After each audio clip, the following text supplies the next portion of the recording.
At Kindley Air Force Base Hospital, Enos appears sound, if not happy, to examining doctors. He performed his task well, not missing a trick in the complex series of work assignments. Next in orbit, Lieutenant Colonel John H. Glenn. We had a pretty large bang associated with the caution and warning now. Okay, so we have an apparent serious oxygen leak. 4, 3, 2, 1. Houston, we've had a problem. He's in a roll and he can't stop it. Performing an evasive maneuver. Okay, Houston, we've had a problem here.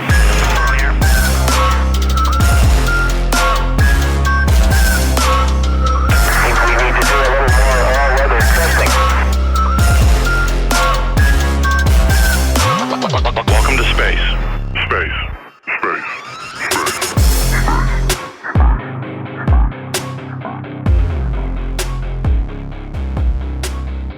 You know what's really funny too is that these guys are all like technically in the military, so they're only making military pay. They're not even making like cool guy rocket, going into space and we're gonna do rocket ship shit and we're gonna do all this cool stuff. We're all gonna make $1 million because we got the right stuff. It's like, no, you're getting paid like a lieutenant colonel because you're a fucking lieutenant colonel. I was looking it up. I'm going to write a script on it at some point.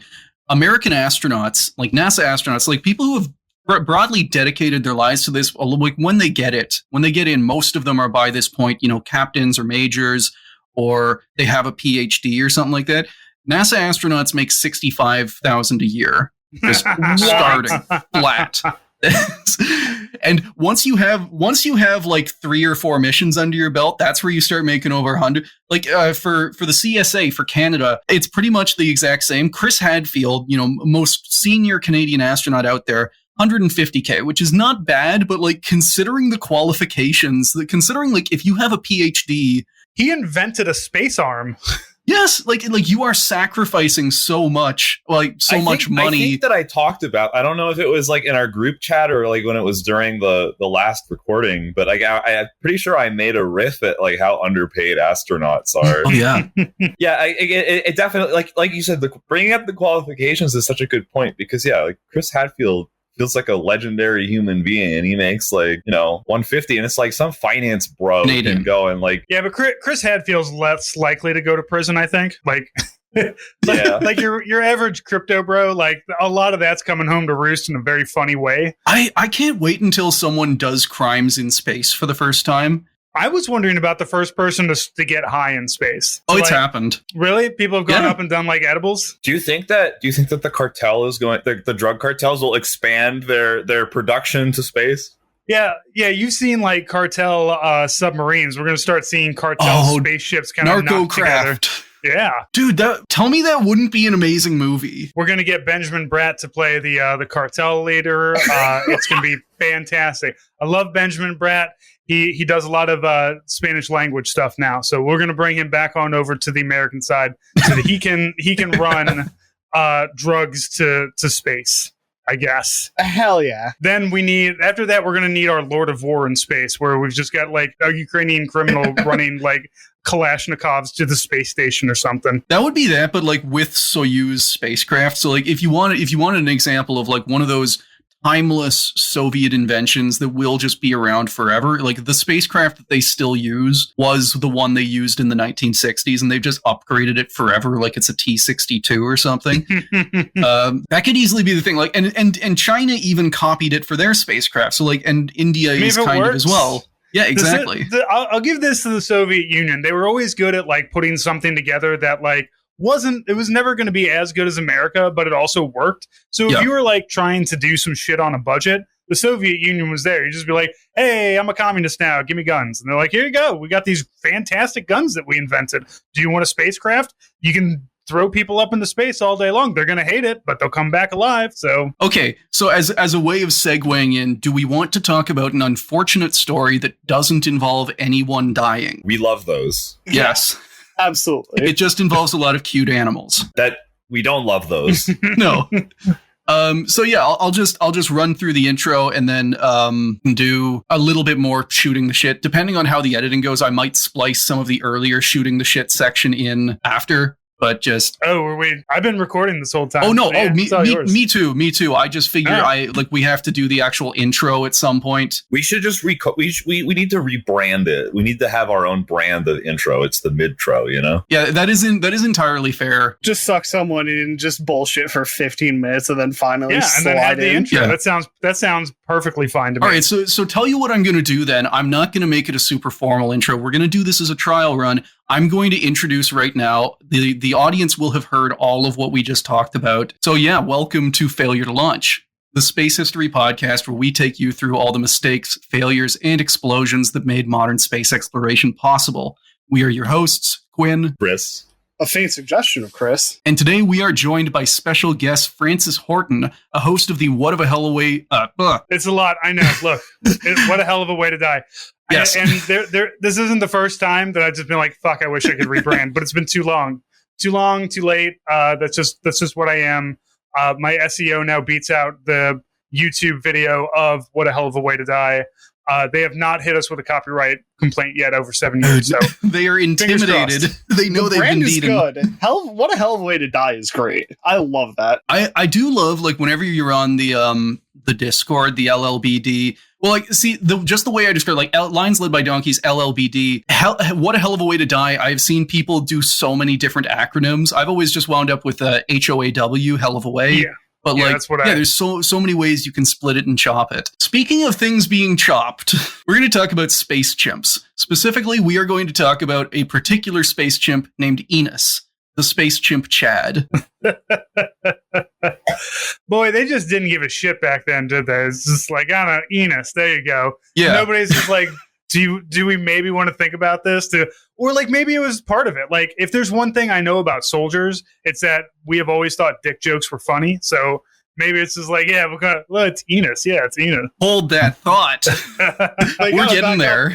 We're also talking about scientists and soldiers mixed together. So we got some weird synergy going on. Yeah, you don't have any special love of the Air Force, the U.S. Air Force, do you? No, I don't. Okay, good. I'm going to take that number and I'm going to lower it for you a little bit. I don't really respect any of the branches, so it's fine. Hell yeah.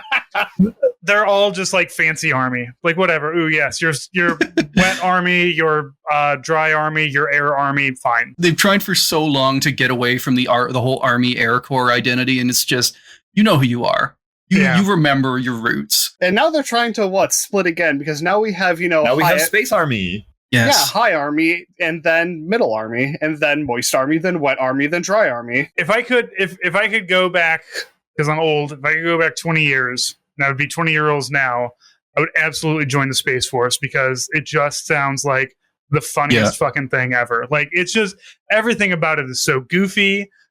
There's no, and look, eventually, yes, we are going to need a quote unquote Space Force, but we are also going to make fun of it for at least the first 50 years. Think about like the bar side story, like the story potential to tell, oh, I was in the Space Force. And then you could say whatever you want and they'd believe you, like you don't get to call yourself a branch service until like all of the military memorials out there that have like Army, Air Force, Navy, Marines, and Coast Guard, until you get a spot in one of those. And we've got to pull down a lot of memorials and put them back up, but we got to have somebody in the Space Force die first. So like until there's a dead Space Forcer in combat, not just like from tripping and falling at the PX. You gotta die in combat.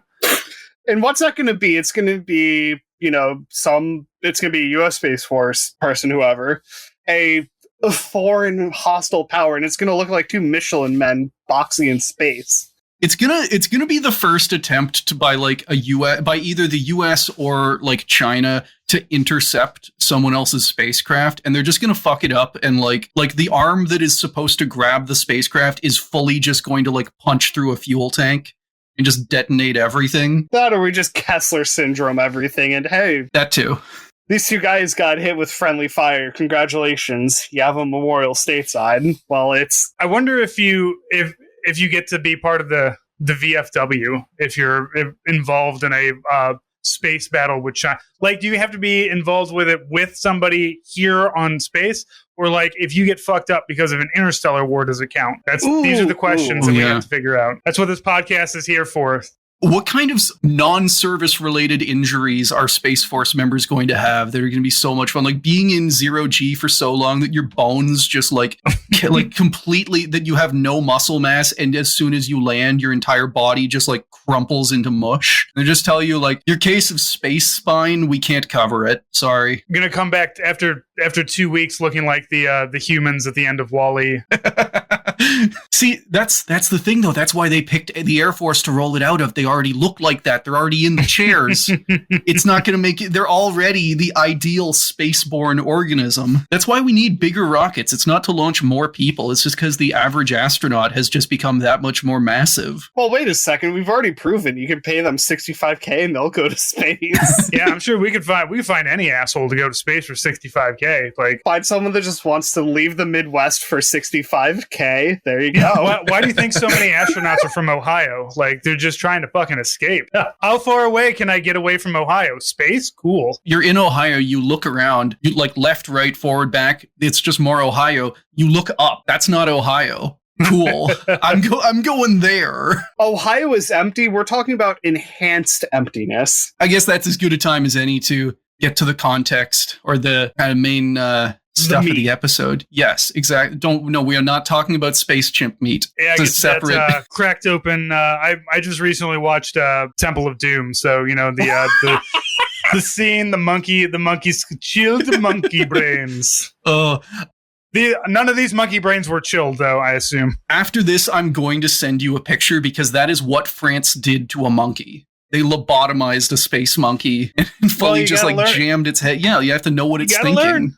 You gotta learn. It's thinking pain. Yeah, that's what we learned. Yeah. And before we get there, I do have to kind of give a bit of historical context for all the dumb stuff I'm about to tell you. So like by the time the US Space Chimp program had gotten underway in 1959, like both the Soviets and the Americans they had already launched satellites and they were in the space race. Things were heating up. Both governments had woken up to the propaganda power of space missions, and as such, the budgets of both of their programs went through the roof. So one fun thing to actually bring up here that we've talked about in previous episodes, but good to talk to someone who has military experience with, is that before NASA was formed in 1958, the American space program was actually the Air Force, Army, and Navy all competing with each other and all running separate parallel programs instead of working together. So they all had different missiles, they all had different satellites, and the whole reason NASA and another program before that I'm forgetting the name of, the whole reason NASA was created was to try and get them to actually cooperate for once, because it was basically like the Soviets were able to get very far ahead very quick because they actually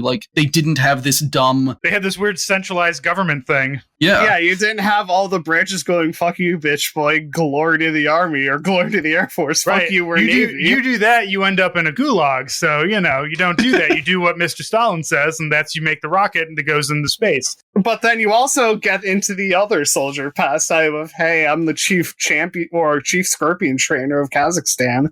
What's up? You get assigned to fucking Baikonur and you spend...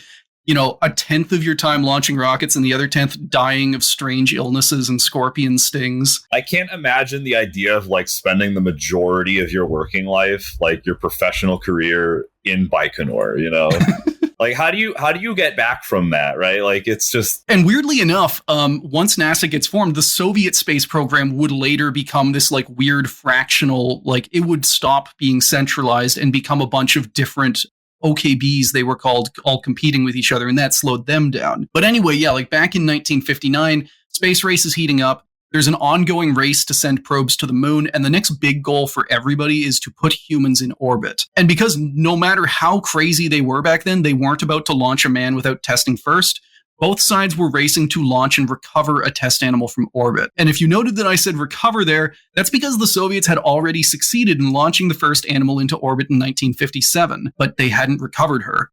So this is Laika, meaning Little Barker, a stray dog they found on the streets of Moscow. They trained her up, launched her into orbit with no plans to recover her in a spacecraft that they literally built in less than a month. You know what? The Soviets and their gumption, I swear, these guys are just more than happy to just and you know, that's communism, man. That's how you save a buck. You find a stray you train the stray, launch it into space. Like, yeah, we built this. We want to see, can we do this? And it survives up there. We did? Cool. Get it back? All I can say is having screaming dogs in the background sometimes. Yeah, it happens. Like a spacecraft.mp3 playing in the background of Chris's audio.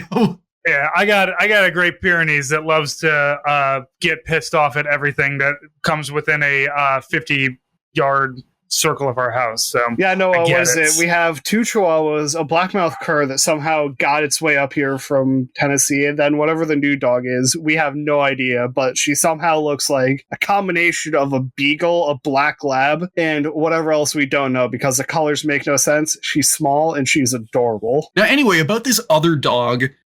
Yeah. Are you offering some of your dogs to send up? Because I'll send my Pyrenees up, man. That dog is They're irritating. not mine to offer, and I'm pretty sure homeowners would be sad. I have contacts in the Space Force. I can talk to people. If you got some guys on LinkedIn, it's like, do you want to like kind of a shitty Pyrenees to shoot up into space for, you know, no reason? No questions asked. Yeah. But yeah, like, if any of that stuff sounds fun to you, listener, go listen to our episodes on the Soviet Space Dog program. But basically, Laika was picked because she was the least favorite of the bunch. And while the Soviets said she was humanely put down a week into the mission, she actually died of heat prostration about an hour, like a couple of hours after launch. We hate this dog the most, so it's okay if we're sending it into space. Yes. That is so fucking Soviet, man. I understand that we shouldn't love them, but man, they had some fucked up ways of thinking about things. Yeah, like everything they did in these programs, you can say that it makes sense in a very fucked up way.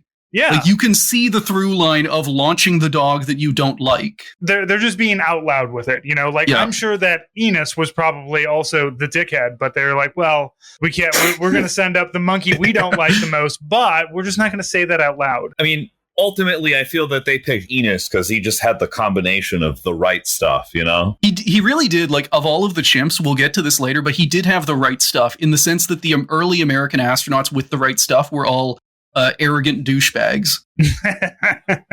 But anyway, like so Laika doesn't get recovered. She dies, and the fact that the first animal in orbit had baked alive, like this was very good motivation for both the Soviets and the Americans to do some test runs first, so that their first astronaut or cosmonaut didn't also bake alive. And I have here in my notes something that says, "Don't make an Apollo 1 joke." I didn't, and I'm very proud of myself. Well, yeah, they didn't hit orbit. Now, animal testing in space was pretty well established at this point. The Soviets famously used a lot of dogs, the French used cats, and by 1959, America had over a decade of experience launching monkeys into space. So going all the way back to 1947, America was actually the first to launch animals and mammals into space using captured Nazi V-2 rockets and a lot of Nazi scientists. Shocker. Whoops. Yeah. And because of how unreliable the V-2 and early American rockets were, these tests were hilariously lethal. All 6 of America's first space monkeys, named Alberts 1 through 6 appropriately, died in explosions, parachute failures, or if they made it to the ground, they just died of heat exposure. By the time it ramped up, 2/3 of all launches in America's space monkey program killed their crew, and they frequently involved endangered species like the crab-eating macaque and pig-tailed macaque. So we're hitting our stride. Was this like an official space monkey program? Yes. Like, are there motivational patches that I can buy or recreate? Wait, do we have There's challenge pictures on coins for eBay this? I found. We Oh my can. god. Look, here's the thing. Here's a great thing about the American military. Anytime that it's just like, we're going to do a thing, some jackass is designing a patch for it. So like, if there was specifically an American space monkey program, there exists somewhere a design for this. And we gotta find this patch. We gotta find the matter. We gotta find the Albert 5 this time for real patch. What is it going to be? Albert 6. We're done. Yeah, just Albert 6, and then the rocket has the like this one brackets 1 square brackets for real this time written on the side. .mp3. Yeah, exactly. And like I want to be clear. The first American monkey to reach space flew in 1949. The first American monkey to survive reaching space flew in 1959. How many of them got back? I'm not saying alive, but got back. So actually, like a good number of the Alberts I'm pretty sure, aside from the explosions, so like 4 out of the 6 Alberts landed in some capacity, whether in bits or on parachute failures, or they landed and then the rescue crew just took too long to find them and they died in the desert. Are you suggesting then Albert 5 was turned into Meatball? No, he was air fried. I think Albert 5 was a parachute failure, I think. But the reason for all of this carnage was pretty simple. Back then, nobody knew what space would do to an animal. From the book Packing for Mars, quote, aerospace professionals at the time were gripped with almost universal foreboding at the prospect of cutting loose from gravity's hold. What if man's organs depended on gravity to function? What if the pumping of his heart failed to push his blood through his veins and instead merely churned it in place? What if his eyeballs changed shape and compromised his visual acuity? If he cut himself, would his blood still coagulate? They worried about pneumonia, heart failure, debilitating muscle cramps, all of that. So the point of Project Albert and the earliest animal launches in the Soviet Union, France, all of that, was basically just to see what effect, if any, space had on a living animal's like vitals. And in the end, they basically discovered nothing you can tell from a few minutes in 0G was the effect. So like, yeah, like... Nobody's eyes exploded, but I mean, the rest of them did, but not because of space. Yeah, we think he was pretty much intact right up until the impact, from what we can tell. He was alive until he wasn't, but he didn't die because of space. He died because of the brief stop at the end of space. Now I'm derailing, but from the book Packing for Mars, I distinctly remember the author, she was talking about another experiment the Americans did where they put a bunch of rats on a centrifuge, spun them up to incredibly high Gs, and under the rats was a mechanism that would drop them into liquid nitrogen and flash freeze them. Oh, fuck. So that the effects of 0G could later be like surgically determined, because as soon as they come out of 0G, like their organs are going to go back to where they were. So they have all these frozen rats with all of their like organs pressed up into their necks. What's important is we learned. Yes, exactly. We learned that it's very funny to make ratsicles. The entire, like, the report at the end was just like, neat, moving on. What did we learn? We learned not to do that again, I guess. Don't do that with astronaut. Moving on. So on top of the short duration, the only data you could get out of these flights was physiological. So like the heart rate, breathing, all that. You couldn't tell anything about the animal's mental state, because all of these monkeys and animals flew in medical comas. So like they were fully doped up. They had no idea where they were. With America gearing up for Project Mercury, their first attempt to launch humans into orbit, they needed a better astronaut analog, one that could actually do tests and they could observe all of like the physiological stuff that was going on. I'm sorry, but are you saying that we can't just send astronauts high off their gills into space? We could. Just have them wake up in a drug-induced stupor in orbit. But yeah, like they needed something much closer to a human in order to simulate humans. And that is how the U.S. Air Force Chimponaut Corps was created. Hell yeah. Now, right off the bat, there's actually a bit of a debate what to call the American chimpanzees that flew into space, just like how there's debates over words like astronaut, cosmonaut, taikonaut. Some have argued that the chimps should be considered astronauts in their own right, while others say that they shouldn't get any kind of special distinction from earlier test animals. For this episode, I'm going to be calling them chimponauts because that's most of what the literature seems to have landed on. But outside of the literature, which one is your personal favorite? I like chimponaut. I just think chimponaut is cool. Even though, okay, so like if you break it down, naut means sailor. So like astronaut, cosmonaut. Astronaut means sailor of the stars. Cosmonaut means sailor of the cosmos. Chimponaut would theoretically mean sailor of chimps, or a chimp who is a sailor. So what you're saying is it should be astro chimp. It should be Astro Chimp, realistically. That is Star Chimp. Yeah, I guess that's fair. I'm going to call them chimponauts. They should have had ranks for them. Yeah, like the Marines and giving their bulldog like a corporal rank or something. Like, that way, you know what? If they're in the military and they're part of the rank structure, then that means that they get benefits upon death. And that's why they didn't do it. They're like, we don't want to pay life insurance on the monkeys we're vaporizing in space. Also, all of these chimps were child soldiers. Legally. So the Space Chimp Corps started at the Aeromedical Field Laboratory at Holloman Air Force Base in New Mexico, and their initial goal was to train 10 chimpanzees for something. So we're off to a great start because NASA and the Air Force did not tell the trainers what exactly they were getting these chimps ready for. Just traumatize animals. Exactly. There's your goal.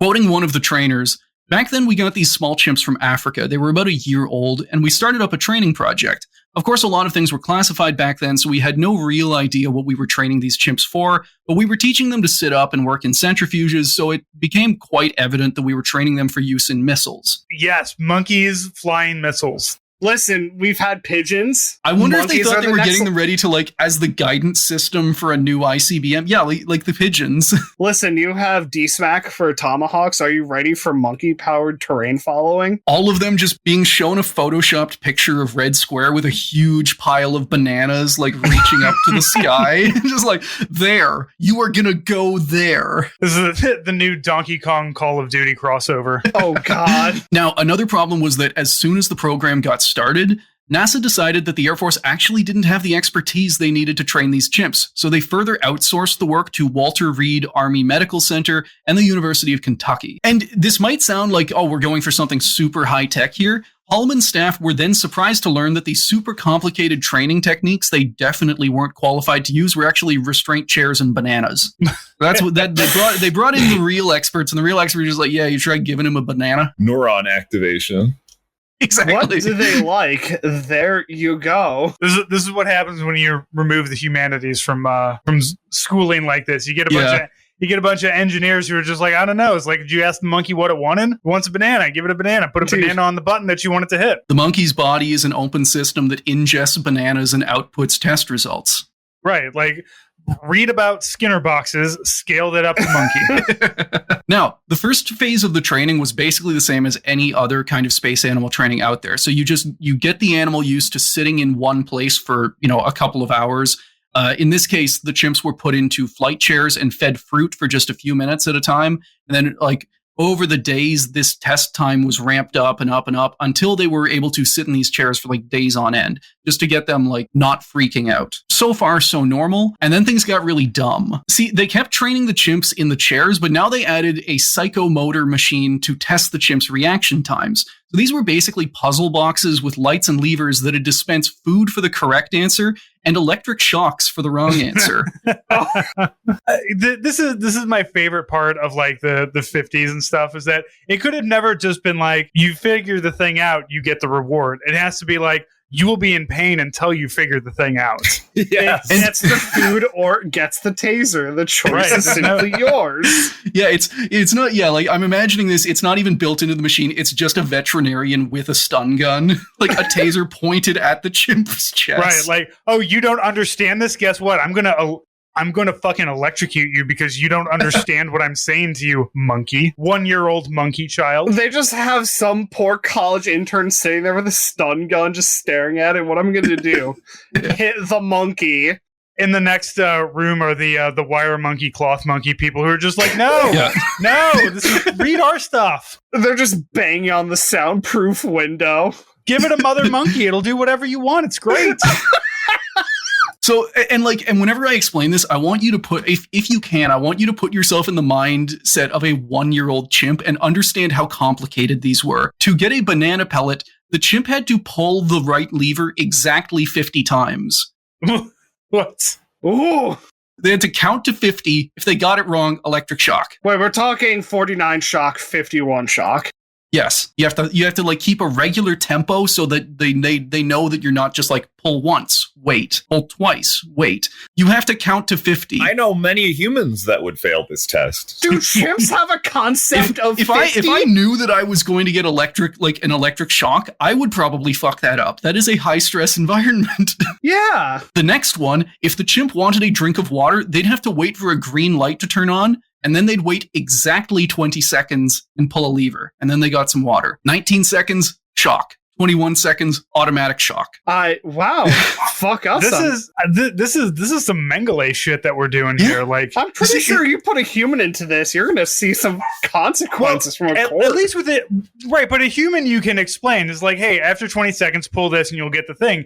And I understand that you can't properly put that out to a monkey, but it just really feels I hope they ramped up to this. I hope it was just we're gonna discuss the concept of time before we just start shocking the shit out of you. Because you only got to shock me 3 times before I'm I'm done with this shit. I'm just gonna throw my shit on everything now. I believe they worked up to it. I don't think they just immediately went to all right, shock him.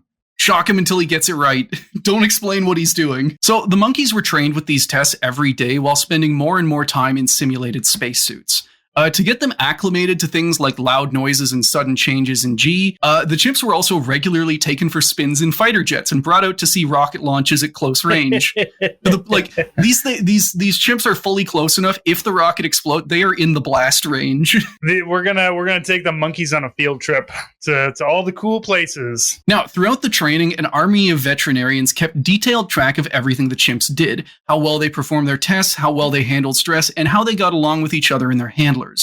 Assuming a chimp did well on a certain day, they'd also get a special reward: raspberry jello mixed with as much pre-workout as they could eat. We're gonna take the monkeys to the gym. Their handlers got to spot them while they're just throwing plates around. This actually wound up backfiring because some of the most promising chimps ate so much pre-workout they became obese and washed out of the training program. The smartest chimps got rewarded so much they became the people from WALL-E and could not fly. And could not fit in the capsules. They were smarter than anybody could have suspected. Because, like, had you stayed in shape, you'd be splattered across, the desert at this point. Oh, just signing up for one of those astronaut candidate competitions, but only so that I can like travel to nice places and eat nice food and have no intention of winning. I mean, yeah, like, look, what if somebody was like, look, for the next, 6 months, we're going to take you around to a really nice places. We're going to give you all the great, best food that you want. And at the end of 6 months, we're going to launch you into space and we're going to see what happens. After that, who knows? You might live. I wouldn't take that deal, but I can think of a few people who probably would. So, yeah. Listen, high school's a wonderful place to learn about people. I watched a couple of videos on like those weird tech bro CEO training camps where they pay like $50,000 just to get screamed at and like fire hosed for a week. So like, yeah, you could totally take anything these chimps went through and get people to pay for it today. Yeah, well, that's it. That's going to be the money-making idea right there is Chimponauts training. We're going to put you through the same training as the chimps, and at the end of 1 week, we're going to vaporize you. Yes. But we're going to learn important things. Also, it costs $20,000. You get to go out and watch this rocket launch from like 50 feet away. We're going to put you directly underneath SpaceX. And Elon Musk is going to shake your hand, and then we're going to vaporize you. We're going to learn some important things, such as how funny this is. How to smile when staring up at an engine bell. Yeah. Now, the chimps themselves were a pretty diverse bunch, and they were sourced from anywhere the Air Force could find chimps. They just had to be young to make training easier, and they had to weigh less than 50 pounds. Are you telling me the U.S. Air Force didn't simply have a chimp guy they could go to? Not yet, they don't. They found some weird sources for these chimps.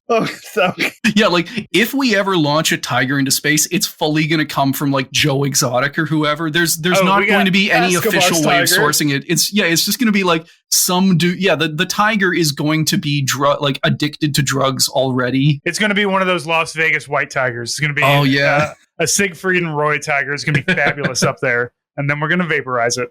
Like in the Soviet dog program, every chimp got an ID number and a pet name given to them by Holloman's staff. So if staff liked a chimp, it got a name like Dwayne, Elvis, Little Jim, or Tiger, appropriately. If they didn't like a chimp, it got a name like Miss Priss or my personal favorite, Double Ugly. That just sounds mean. Yeah, especially like this is a 1-year-old chimp. This is like going to a baby and just like, look at that ugly piece of shit. Even after they'd been sourced and had been through training for a bit, like I want to point out, most of these chimps were less than 5 years old, and chimps chimps reach maturity at around age 14. So this is roughly the equivalent of training and launching a 7-year-old into space. I think you can do that in Arkansas now. Yeah. I think legally you can send children into space now through Arkansas. It's great. The first mine on the moon isn't going to have like high-tech robots or anything. It's just going to have Arkansas children being sent up there on the weekends. It's going to be some weird offshoot of Tyson chicken. We're going to bring back powder monkeys one way or another. Now, training went on through 1959 and 1960, where one candidate started to make a name for himself. Ham, or Subject 65, was a cheery 3-year-old chimp from Cameroon, where he'd been caught as an infant and sold to the US Air Force for the princely sum of $457. And quick note, when they got him, his name was actually Chang, but as soon as he became like the most promising candidate, in a surprising show of consideration, the Air Force was like, yeah, that might be offensive, so let's give him a better name. Yeah, let's name him after pig meat. The only thing more American would have been to name him Cheeseburger. Cheeseburger, hot dog, Budweiser. No, we don't like Budweiser now. It's too woke. No. You can't have any woke monkeys in space. Sorry, don't worry, we got Yingling. Having to remove like different brands from the chimps' diets because they became woke and we don't want Ham to become sissified. Now, Ham performed well in all of his testing, but what actually set him apart was that everybody loved him. He was playful, he liked doing tricks, and he even knew how to play nice in front of journalists. From Animals in Space, quote, "I had a great relationship with Ham," Dittmer, his trainer, recalls with obvious fondness. "He was wonderful. He performed so well, and he was a remarkably easy chimp to handle. I'd hold him and he was just like a little kid. He'd put his arm around me and he'd play. He was a well-tempered chimp." So, like, in the same way that Laika was picked for being the not favorite, Ham was everybody's favorite. He was just a cool dude on top of being the best candidate there. The poster chimp, if you will. Yes. God only knows why he was picked as the one to put on the dangerous rocket that had crashed several times before now. They thought he had the right stuff. He was lovable. He was likable. He was everyone's favorite. He was cool. So he had it. It's like a hero. Yeah, the hero in the movie always survives. Ham's a hero. He'll survive. Listen, he didn't pull the don't die switch 49 times and he got turned into a slurry. It happens.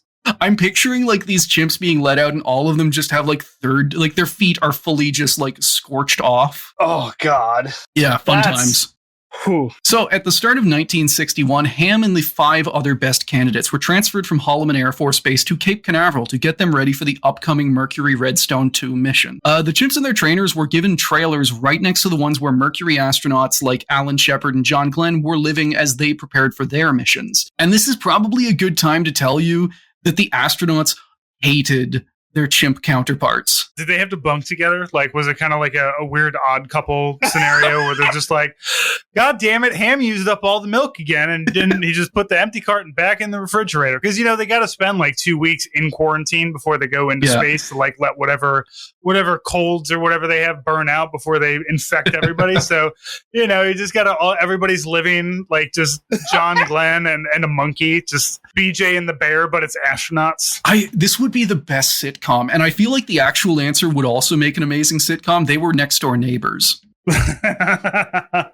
and you would expect this to be like the astronauts being annoyed by the chimps, you know, being like noisy and whatnot. It was the other way around. The chimps were all like very, like these chimps, the first 6 that were sent for their training at Cape Canaveral, they were all picked for being like the friendliest, most playful chimps imaginable. It's that the astronauts personally fucking hated all of them.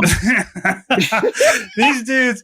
And, you know, I guess at this point, like, being an astronaut doesn't have, like, the weight it carries now. It's like, if you meet somebody and they're like, I'm an astronaut, you're like, holy shit, you are cool as hell and you're probably smarter than everybody in the room.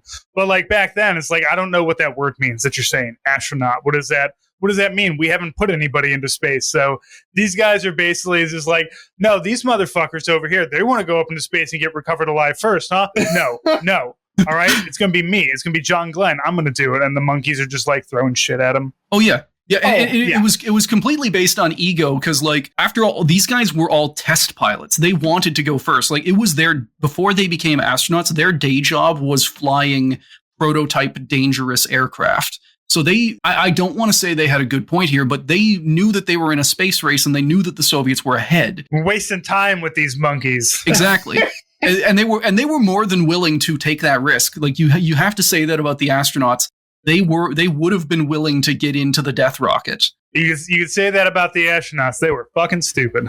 Yeah. So this is the start of 1961. About half a year before, the Soviet launch Belka and Strelka. So these are a pair of dogs. They launch in a prototype of the same capsule that would later carry, you know, the first cosmonauts, and they are recovered alive. And this is like a big propaganda win for the Soviets. So the astronauts, they're seeing like, oh, we're about to launch a chimp. And the Soviets did this half a year ago. We need to do this right now or we're going to fall behind forever. Now, that is part of the reason the astronauts hated the chimps. But like we were talking about, the other reason is that the chimps flying reminded the astronauts of how similar they were and how little the astronauts were actually expected to do on their missions. From Packing for Mars. Quote, for both species, piloting duties were light to non-existent. Mercury capsules, as Ham's veterinarian Bill Britt says, were not flying machines, they were bullets. Shoot them up, cue the parachutes, watch them come back down. Speaking of both man and chimp, Britt said they were organisms placed on board. Basically, these things would be fully flown on autopilot, and the astronauts knew it, and it hurt their pride to know that they were basically just overglorified chimps. I wonder if the monkeys made better money than them too. Like, in monkey currency, it's just like John Glenn's just like, look, I wish that I could buy all the hookers and below that I want, but this guy's got all the banana pellets he wants. All he's got to do is I'll pull a lever 50 times. I don't give a shit. Send me up into space, man. Let's go. Eating your shitty Air Force food and looking over and watching a chimpanzee fully like shoveling Jell-O into his face and eating all just chugging pre-workout. Yeah. Now, what did not make things better was all of the chimp jokes that the ground crews threw at the astronauts. In one instance, Launchpad director and ex-Nazi Gunter Wendt threatened to replace Alan Shepard with, quote, one of those guys who works for bananas. Shepard legally should have been able to kill him, honestly. In pitched combat. Shepard responded by throwing an ashtray at his head and, like, storming out of the room. Like, sorry, you're a Nazi. You're here on the good graces. Do not insult an American hero, all right? He will be able to legally shoot you. Listen, give the monkeys guns. Just do it. Give the monkeys guns. Listen, I'm pretty sure Enos at this point could handle a 1911. Yeah. I think he has enough instinct. Hey, this man's from Paperclip. Put a speed hole. Another time, someone accidentally installed a banana pellet dispenser in a capsule meant for human training, causing another astronaut tantrum. So you're just like, you're in there for your astronaut training, and every now and then, it's like this machine's just like, want a banana? Would you like a drink of water? John Glenn zaps his foot a little bit. Be even worse if he's just like, fuck, I'd hate it, but the banana pellets are just so good. This is good.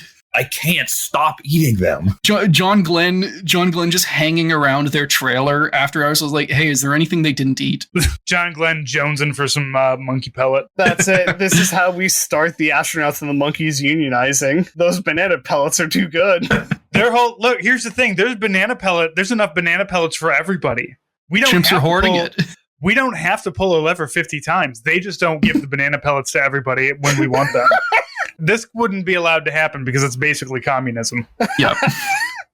Now, despite all of the conflict with their human colleagues, by late January 1961, the chimps were ready for their flight. Due to his high scores in testing, Ham was selected as the first to fly, with a chimp named Minnie picked as his backup. On the afternoon of the 31st, Ham was strapped into his seat, sealed in a capsule, and launched into space on a modified ballistic missile. In doing so, he became the first hominid or great ape in space. But that doesn't mean everything went as planned. For one, a glitch in the rocket meant that it flew much higher, farther, and faster than expected, which means Ham got crushed into his seat on re-entry with a nice 15 Gs. Ooh. Oh. This is where, if Alan Shepard had flown instead, he'd have died. Because that is enough to render a human astronaut unconscious. But not Ham, right? Ham is strong. Ham pulled through, right? He's got that chimpanzee strength. I don't know if he's a chimpanzee, but he's got strength. He's got that dog in him. He's John Glenn's been eating those banana pellets. He's got some chimp strength in him. He'd have done it. He's just built different. Yeah, he's built different. He's 3 feet tall, like very, very squat. Also, at some point in the mission, the capsule depressurized and Ham only survived because his spacesuit had an emergency air supply. Oh, hell yeah! NASA actually pulling through. Wait. Yeah, just like, hey, they're having a backup. We need a backup system. What happens if, because you know what? There's probably a real asphyxiated monkey somewhere in their past. Oh, there was. One thing can fail. Make sure there's a backup for the monkey. With how many monkeys the U.S. killed in these rockets, they basically brute forced every single system in that spacecraft of just like, all right, well, like, what if we change this? And then someone else in the team is just like, Albert 13. And everyone's just like, oh, yeah. Yeah. Just refer to them them by their Albert names. It's Yeah. like, no, that's the guy. That's the one that was that the guy that froze to death in space and came back as Monkey Sickle? No, that was 14. That you're thinking about the other guy. Yeah. 13 was the one that got tangled in his canopy and it popped his head off like a champagne cork. Yeah. No, he's Monkey Sickle 3, the coldest boy. Wait, roll that back. Popped his head off like a champagne I'm cork? kidding. I'm exaggerating. That did not happen. However, that is the part of the song "What a Hell of a Way to Die" because it's about jumping out of an airplane and your parachute fails and you die horribly. Well, I mean, the monkey ain't gonna jump no more, so I don't think the monkey jumped in the first place. I think that monkey was perfectly fine in the jungles of Cameroon before somebody was just like, "Hey, man, do you want to go to space? Hey, kid, you want a commission?" Yeah, were these monkeys officers? Like they? God, had I to hope be. so. Like, did they have to salute the monkeys and stuff? How is Ground Control to Major Ham not a song yet? We have to make this thing. No. Yes. No. Despite all of these problems, Ham continued dutifully pulling levers and eating banana pellets all through the flight. When he landed and was recovered, he became a national hero overnight, doing tricks for journalists and signing thousands of pictures of himself, which is basically they covered his hand in ink and then slapped it on a piece of paper. Hey, that's easier than signing something. Just let me slap a bunch of paper and make money. Also, a bunch of those signatures are fake because the vet, like his trainers, were worried that they would wear him out, so they just started slapping any chimp hand on the paper. So there's a bunch of counterfeit Ham signatures out there that you can get. I want to see that episode of Pawn Stars. Oh, I got an expert in monkey paw slaps. Hold on. We're going to Cameroon. We gotta figure this out. As you can obviously tell, this was Ham during his early era. He has yet to, his blue period. His pan-Cameroonian period. Everything is. It's just paintings of home because he wants to go back. But his mission paved the way for Alan Shepard's successful flight in May of 1961, becoming the first American human in space, though unfortunately not before Yuri Gagarin, Soviet cosmonaut and noted weirdo, seized the prize of being the first person in space and orbit. Now, even though Ham's mission was a huge accomplishment for America and chimps everywhere, NASA was still nowhere near done. See, both Ham and Alan Shepard's missions were what are called suborbital trajectories. They didn't go into orbit. They basically just flew very high straight up and just fell right back down. NASA had plans to launch astronaut John Glenn into orbit, which meant they also had plans to launch a chimp first. Initially, they tried to bring Ham back to fly again, but his last mission gave him a massive phobia. A phobia of a lot of things, I imagine. Yeah. A phobia of being strapped in a chair, of the Skinner box, of the lever. Like this. Congratulations, we gave a monkey PTSD. Yes. They tried to put him back in like his training seat or in the Mercury capsule, and he refused every time. Like this kind, friendly monkey got violent at the thought of going near that thing again. For the orbital mission, NASA needed a different chimp, and they needed one that could handle extreme stress and stay cool. And they found one. Unfortunately, he was a massive asshole. You need a sociopath monkey, basically. Yeah. You need one that has no feelings, but also that means he's going to be a huge jackass. This is the time where you're going to introduce our favorite anti-hero chimp, right? The dark horse. Yeah, so this is where we get to the hero of our story. Enos, or Subject 85, was a 5-year-old chimpanzee from Cameroon. Like Ham, he excelled in his training, regularly placing at the top of his class, and was particularly noted for being incredibly calm under pressure. Where some chimps would freak out in press conferences because of all the flashing bulbs and loud noises, Enos kept his cool no matter what. But unlike the friendly, cuddly, playful Ham, Enos was, to quote his trainer, a quiet, taciturn pillar of the community type, which is a very friendly way of saying that he was a violent asshole who didn't get along with anyone, chimp or human. But he was good at he was a prima donna, I take it. He was good at what he did. Got shit done. Can't argue with the results. You know what? He's a real asshole, but he pulled that lever 50 times and he got that fucking banana before anybody else did, so. Listen, those pellets taste too good. You can see there's a bunch of monkeys, there's a bunch of chimps lined up. Take a guess which one is Enos of those four. The fucking Chatelaine sitting second from the left. Yeah, the guy who looks like he's smoking with his legs crossed. What a guy. Dude who wants to be smoking Marb 100s right there. Just fucking hook him up. And in that other picture, what you can see is that anytime anyone was holding him or near him, he was wearing restraining straps on his arms so that he couldn't get violent. I mean, back up. Are they caffeinating the monkey? I think he's just drinking water. Considering all of the other stuff they are giving these chimps. Also, please note in that picture of him sitting on the guy's lap, look at how cautious and nervous that guy is. I mean, for all we know, that dude in his right hand has a gun and he's just sitting there going, do not do it. Don't try it. Now, he also had some non-violent charms. Quote, so this is from ex-Nazi Gunter Wendt's autobiography. So Wendt recalls a politician going right up to the cage, holding Enos and gesturing to the scowling chimpanzee, who was squatting down on his hands. Wendt knew Enos well enough to know what was coming and cautiously backed away moments before Enos brought up a handful of steaming feces and flung it straight at the politician. Good for you, Enos. He has developed a healthy reaction to politicians. Exactly. Take no shit, just give shit. It's just that like Iraqi dude throwing a shoe, except it's a turd at George Bush. We're gonna Photoshop that. That's gonna be some art. Game has to recognize game. Dude can't vote in the election. Might as well start getting things going. I love him. Enos's behavior was bad enough that Holloman's staff gave him a special nickname, Enos the Penis, because he was a dick. I mean, kind of figured. I kind of assumed that. It fits, yeah. You don't give a monkey a name that rhymes with penis, like because you like him. In fairness, his name is actually, I believe it's derived from the Greek word for man. Now, there's actually a different story behind that nickname, and I want to take a second to clear it up. According to the book Animals in Space, which I did source from for some other parts of this episode, Enos actually earned the nickname due to a habit for extreme masturbation. Whomst among us? Exactly. During training, during press conferences, even during his mission, the story goes, Enos could not be stopped from what NASA calls, quote, self-stimulation. In desperation, Holloman's staff inserted an inflatable balloon catheter into his urethra, only for him to painfully rip it out during his mission. Listen, if you force... Oh, God, you might have to lace this, but you force the monkey to edge, he's going to find a solution.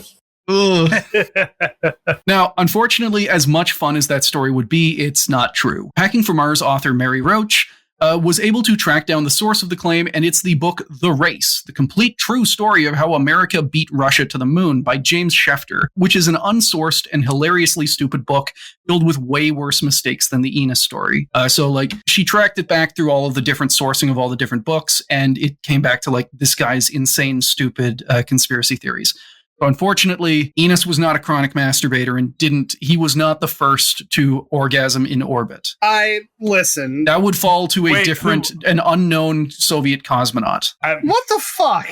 No, we should know him. No, this is bullshit. We can't let them have that. No. It's the fact he's unknown that is the insulting part. And we do have an actual interview with the author of this book, Mary Roach, who wrote the book on space toilets and space sex. We have that coming up, and we are going to ask her about this, but basically astronauts and cosmonauts, because of how scrutinized they are and how if a bad story gets out, NASA could lose all of its funding, they have a very strong secrecy culture. So they're not going to tell who orgasmed first in space. I'm going to see if we can FOIA that information. I was going to say, I need to know who was the first to bust in space purely for congratulatory reasons. I want to know if it has an opposite reaction, as soon as you bust, you start floating backwards. Oh, it does. Absolutely. Yeah.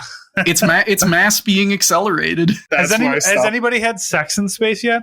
Have we done that? We are not sure. And if it was, then it was not heterosexual. Okay. That's where... You know what? That's fine. Move on. There was docking to be had. Enos's handlers confirmed in interviews that his nickname was because of his attitude, not his masturbation habits. And I know it's a weird thing to kind of derail an episode for, but it's one of those conspiracy theories that, before I read up for this episode, I believed it. It's one of those things that sticks around an annoying amount. And honestly, I think the real story is funnier, that he was just a massive dick. Asshole. I mean, to be fair, I'll never live it down. I was a little shattered when I had learned that. Yeah. He's still an asshole in my mind. He probably cranked one out once or twice. He's still there. Okay, yeah. And the way the trainers describe it is that first off, all male chimps masturbate. That's right. Just a thing. He was a regular masturbator, not an excessive masturbator. And also that in the missions, he wasn't even physically able to reach it. The lever stuff got in the way. Anyway, as much as Enos was a dick, he was easily the best candidate for the orbital flight. And because of how much longer and more complicated the mission would be, Enos's training was also much tougher than Ham's. By the time of his mission in late November 1961, Enos had logged more than 1,200 training sim hours, which is almost enough flight time to become an airline pilot. No, that's actually impressive. He's good. He knows what he's doing. When he was strapped into the rocket, he was about as trained and ready as a primate could be. He lifted off on the 31st of November with his capsule bolted on top of another modified ballistic missile. When the lights started turning on during liftoff, Enos did what he was trained to do and started pulling levers. The mission went as planned at first, putting his capsule into low Earth orbit and making Enos the third primate in orbit, after Soviet cosmonauts Yuri Gagarin and German Titov. Shortly after he reached orbit, Enos' spacecraft even transmitted a cute little pre-recorded message saying, quote, "Capcom, this is Astro. Am on the window and the view is great. I can see all the colors and can make out coastlines." Which caused President Kennedy to repeat it to a group of reporters, saying the chimpanzee took off at 10:08 and he reported everything was perfect and working well. You want to guess if things were perfect and working well in the capsule? Things were not perfect and working well in the capsule, for sure. First off, I would not be one to believe that a monkey is telling me anything. Yeah. I wonder if the reporters had that context or if they actually thought that President Kennedy was just like, yeah, I talked to the chimp. He said things are going great. That dude was like so high on uppers. He maybe thought he did talk to a monkey at one point. Like, I got done banging Marilyn last night. I did about 17 lines of some kind of powder, and I talked to a monkey. I have talked to this monkey not because it is easy, because it is hard. The monkey is hard.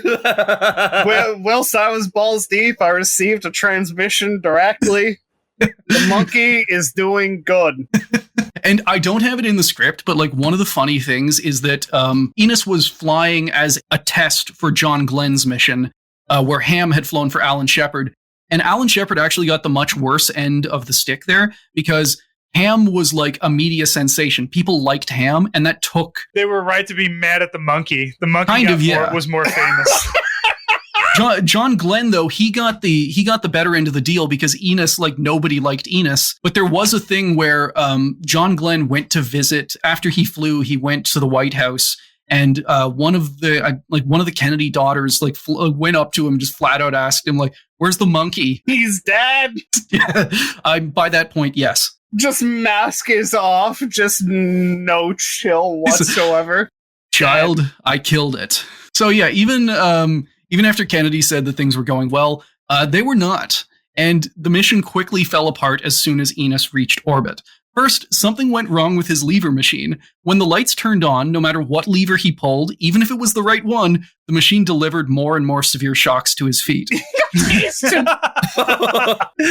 As a joke, we've replaced his Skinner box with just a pain box. It's simply a taser with an on switch and an on switch. It's the Hellraiser box. No! The puzzle box is opening up for Enos. He's like, "Oh, all right. What kind of pellets am I going to get out of this?" Quoting from a NASA report, note that the malfunctioning of the levers, which resulted in the subject receiving 35 shocks on the second session of the oddity problem, did not disrupt his subsequent performance. And likewise, the 41 shocks received during the third oddity session did not affect performance during the subsequent fourth session of the tasks. Brackets, I don't know how many shocks he got during the fourth time. Certainly, following a malfunction of this nature, it might be expected that behavior would be disrupted, but this was not in evidence. Motherfucker kept pulling levers the whole time. He was so well trained after getting hundreds of electric shocks. Yes. Dude just kept fucking trucking. He kept going.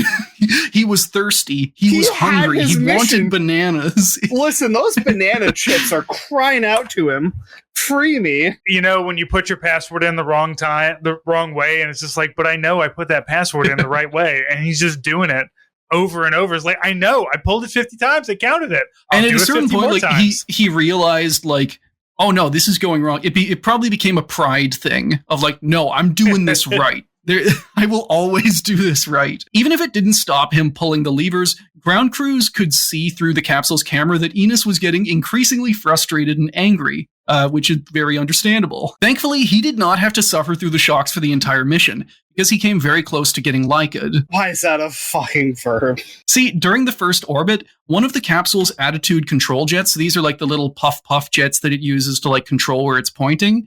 One of those failed, which meant that ground crews started to have difficulty keeping the capsule from spinning wildly out of control. About an hour later, the life support system went haywire, alternately freezing and cooking the inside of the capsule. Our man can't catch a break. He was in a microwave oven just on... And he's getting shocked. And just cranking those levers, man. Yeah, cranking those levers. He can't crank his hog. He's hungry. He's thirsty. He's in pain. He definitely should have had an NCO rank. Yeah. Hell yeah. Even though his spacesuit protected him, Enos's body temperature spiked into the heat stroke range, and it was decided to bring him down to Earth after only 2 orbits and 3 hours, before the heat killed him. When rescue crews found his capsule bobbing in the Atlantic, Enos was understandably not a happy chimp. So on top of all of like the tired, hungry, angry, his feet are getting shocked, he was also nauseous because he had just spent an hour floating in storm swell waves. He was so desperate to get out of there that he, like, whenever they open it up, he had already torn up like a lot of the inside foam of this capsule. He knew where the door was and he was getting to it. A fun thing, I don't have it in the script, but a fun thing is that the door wasn't open normally. The door had explosive bolts. So, like, they get it up onto the ship, and they can't just open it normally. They have to fire the explosive door hatch and, like, send it flying at 100 miles an hour. So you just have a dude sitting on the outside with a clacker going, I'm about to unleash this monkey. All right, everyone ready, and just let it rip like fucking Beyblade. Yeah. And once they let it rip, Enos was so desperate to get out of there that he immediately broke his no hugs rule and, like, tackled his handler. Now, despite coming down early and running into all of those almost lethal problems, Enos's mission was a success because it had gotten him home safely, which was, like, he was the first American animal to go into orbit and come back down alive. It also served as a test run for later American astronauts. 4 months after Enos flew, on February 20, 1962, John Glenn became the first American in orbit. Now, I wish I could tell you at this point that Enos had a happily ever after kind of story. And unfortunately, that was not the case. Yeah, he came back and got divorced, and like he only sees his kid. He only sees his monkey kids like one weekend a month. And this does actually get a lot more into kind of like military history side. Because after a brief stint as a famous Chimponaut, where he disappointed reporters by refusing to do any tricks for them, Enos went back to live at the Holloman Air Force Base chimp colony. And unfortunately, he died about a year later after contracting shigellosis. I'm probably pronouncing that wrong, but it is a special form of dysentery that resists antibiotics. So he just shit himself to death. We're really going, we're going 1800 style for this one. Yeah, that is some military. He died like a soldier. Yes, covered in his own shit. Out. Hey, I've had dysentery a couple of times. I get it. Oh, yeah, and they had no way to medically treat this. Like, it resisted any form of antibiotics. That sucks hard, man. Yeah. He was a hero, damn it. He's an American hero. And that's actually kind of what we're getting to, because so Ham retires to kind of the same colony, and then he goes and he lives at various zoos.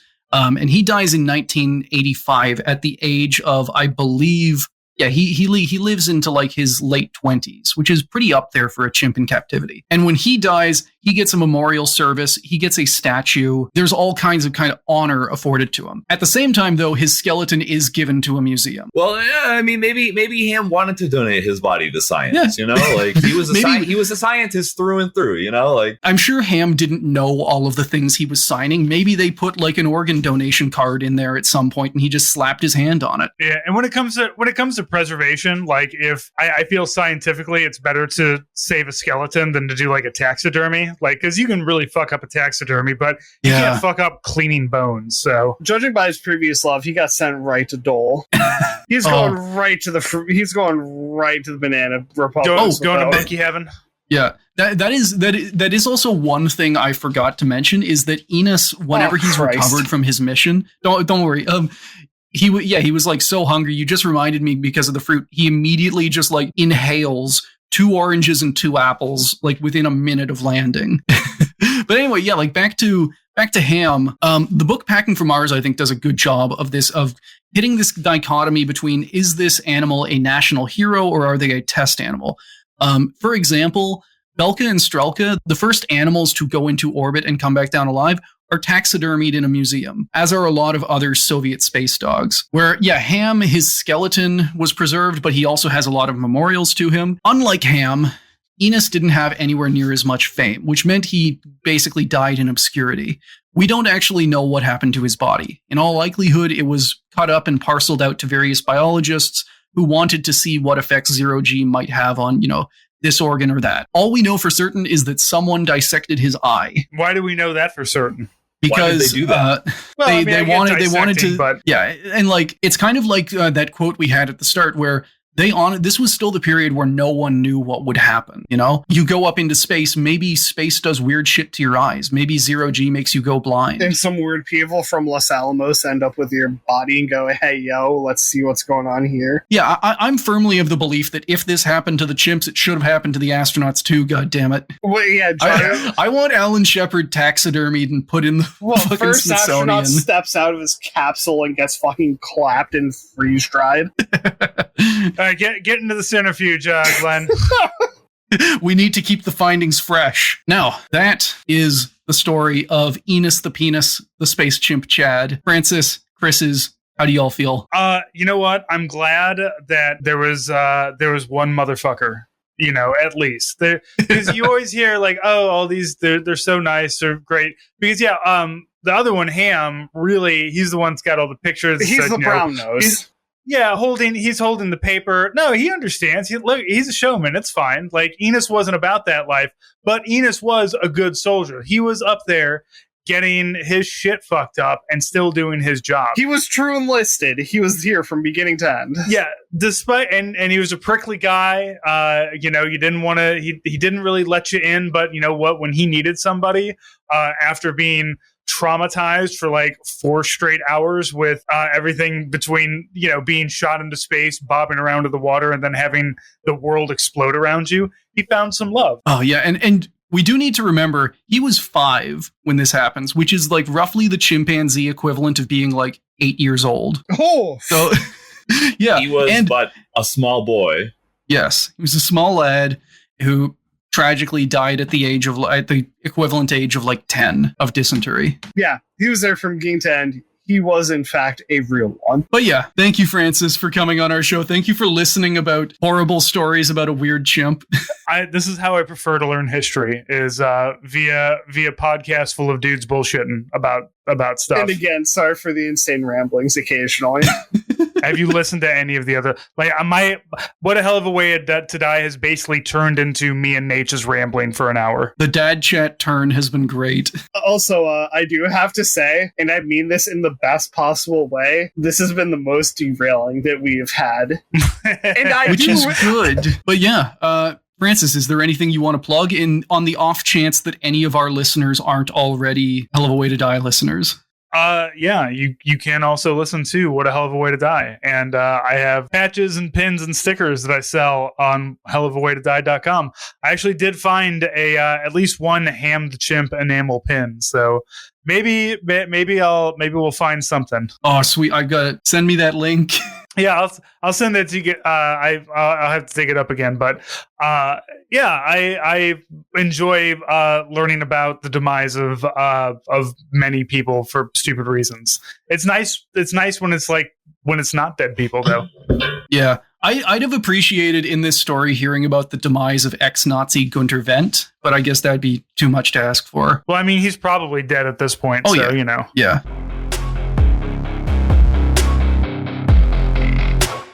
Thank you for listening to Failure to Launch. If you enjoyed the show, please leave us a review or tell a friend. Everything helps. If you want to follow us, contact us, or suggest a topic, you can email us at launchfailurepodcast@gmail.com. We're also on Twitter at launch_failure. Failure to Launch is hosted on Anchor, and we post on Apple Podcasts, Stitcher, Spotify, and Google Podcasts. We also post our episodes with visual aids on YouTube at Failure to Launch. All music was provided by DJ Danarchy.